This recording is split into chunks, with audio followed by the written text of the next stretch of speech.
Hey, welcome back to Connection Point Studies. We're glad to have you along. We're in a brand new series I really like. This is a 3-week series, and it's called Unseen. And I thought about the hidden things that you don't always see, that are there, that you walk by. And I was thinking about that, Ron. What have you noticed now that maybe before was kind of unseen to you in your life? Wow, it's countless things. I feel like, every time even when I was studying the scriptures for this lesson, things just opened my eyes, and I think, wow, I know I've read this before, but the Bible's so amazingly deep. Every time you look a little deeper, you see something new. In fact, I would say that the spiritual realm as a whole has so many hidden things, so many hidden layers. And it's our hope through this series that you begin to peel back the layers, and what was once unseen becomes all of a sudden apparent, and you see it, and you understand it. Now, this first week we're going to talk about bread, so we have a good warm-up question. I love bread, by the way. Don't you like too. bread? Yeah. Okay, which is what the question's all about. Okay, so what kind of bread do you prefer? Are you a white bread person, wheat bread? You like sourdough? Name your butter, favorite. hot, yeah, toasted, cheese on top, That's right, sandwiches. What kind of bread do you like?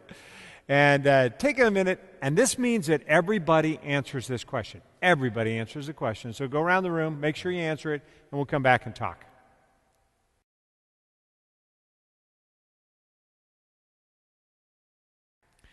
Okay, Ron, now this is something we want them to do that maybe is a little different than we've done in other Bible studies. Right. We're going to actually have them read Mark chapter 6, verses 30 through 44, and then we have an assignment for them to do. So What's the assignment? Well, I want you to be like a journalist or a detective. You want to make a list of observations. And so at this point, you're just thinking about the facts. You're not trying to really interpret it, but just kind of who, what, when, where, how, those kind of questions, and just make a list of all the things that you notice about the passage. Right. And a good way to do that is just to go around the circle and each person make a different observation to that verse, and that way everyone gets involved.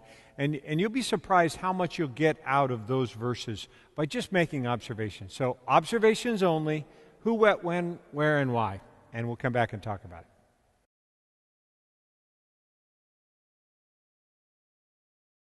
Okay, Ron, I know what observation stuck out for me, so let's see if you take mine. What was your big observation out of this? Well, this is such a familiar story. I've heard this since I was a kid, but there was something I kind of noticed in it this time when I read it that I hadn't really seen before. It seemed like the disciples were trying to get away, right? I mean, they were dealing with all these crowds. They couldn't even eat. And then Jesus is like, hey, let's get in the boat, go to the other side.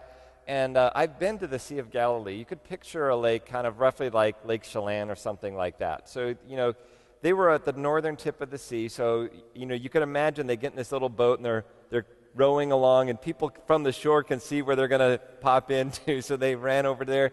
I think maybe the disciples were a little frustrated. And upset and hungry.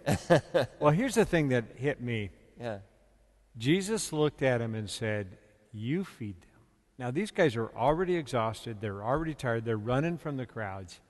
They don't want to do this. Right. That is so huge. Well, I know you made some great observations as you went along there, too. So now we want you to take another step. And the second step is what? What do we want them to do? Well, the second step is kind of doing a little bit of what Dan and I just did, and imagining if you were in their shoes. The shoes of different people in the story, the disciples, the crowds, Jesus, think about what would you be thinking or feeling? What would you be expecting? Would there be things that surprised you maybe? And so just imagine if you were in those shoes, what would you feel? And take time and share as a group, and we'll come back.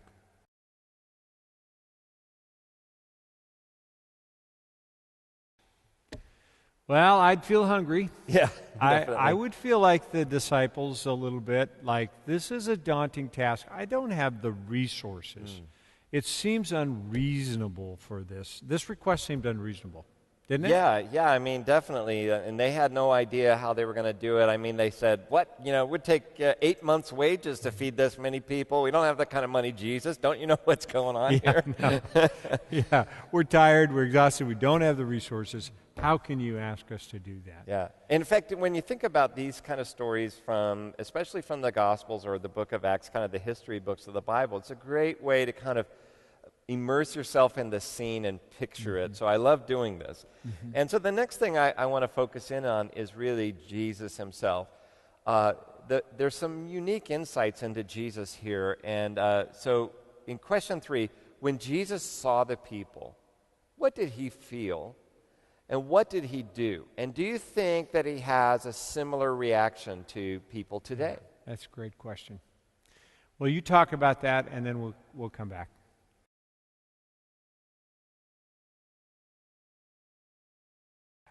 So, Ron, it seems almost obvious to me that the answer is he still reacts to people the same way today. Right. And he had compassion on these people.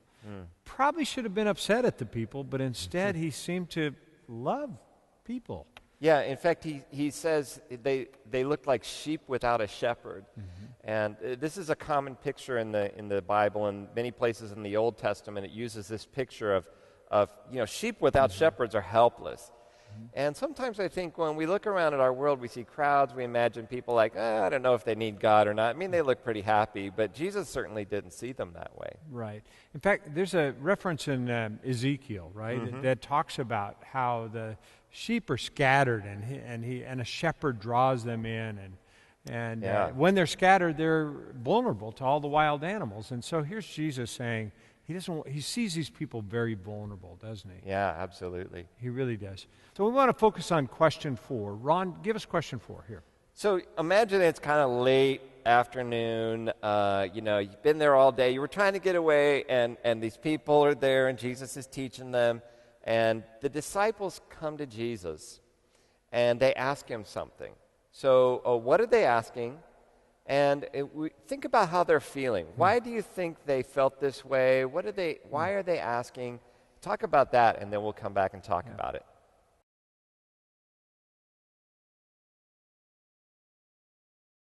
So to me, it seems an obvious thing. They were ready to get rid of the crowd. Yeah, absolutely. Yeah, that seemed obvious. It's a great way to get rid of people, too. Yeah. It's like, get some food, then they'll go. Send them away. Go away. Okay, so we can see that's really what was on their heart. And yet Jesus was trying to draw them in, really, at this point, using this as a point. Now, we want them to focus on question 5 here as we look at the 5th question. Let's give them another question to dig in. Yeah, so the question is, how did Jesus respond to this? I mean, did his response make sense to the disciples? Or why do you think Jesus said what he did?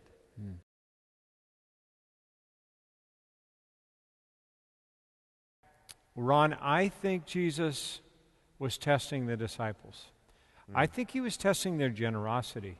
Yeah. And I think he does that to us too, to be honest. I think there are times he asks us to give when we don't have resources to give, it doesn't seem like. Yeah. And it's beyond us. It's bigger than us. And he asks us to do something that we can't do on our own. I just think this is, and that's why this got made in the Bible, right? In fact, it reminds me of something that you said to us as a church, but it really struck me in particular a few years ago when we were first trying to buy the land that this building sits on. I remember you said, do more than you think you can do.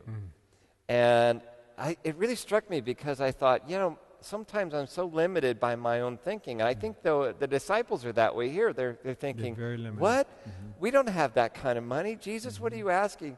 And he's asking them, do more than you think you can, which is really a step of faith. So question 6 here, Ron. Let's dig into this question here as they come back here. What did Jesus tell the disciples to do? That's what the question is. And if you were a disciple, how would you feel about obeying Jesus at this moment? So exactly what did he tell them to do, and how would they feel? Yeah. And you come back after talking about that.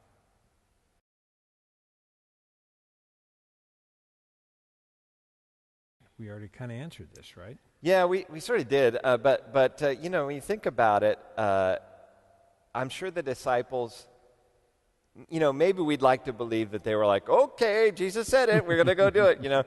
I kind of wonder if maybe they were, okay, let's see if we can find a little bit. We'll show Jesus how little we have, and maybe he'll give up on this crazy idea. Maybe that was it. I agree. I don't think they gave them all their reserves.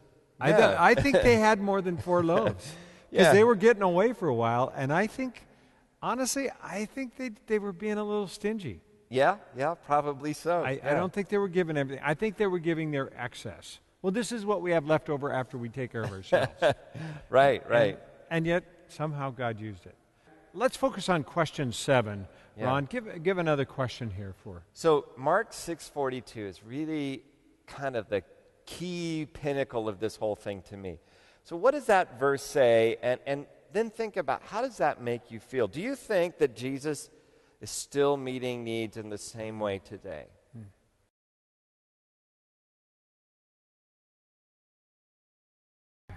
So verse 42 says, they all ate and were satisfied. Yeah.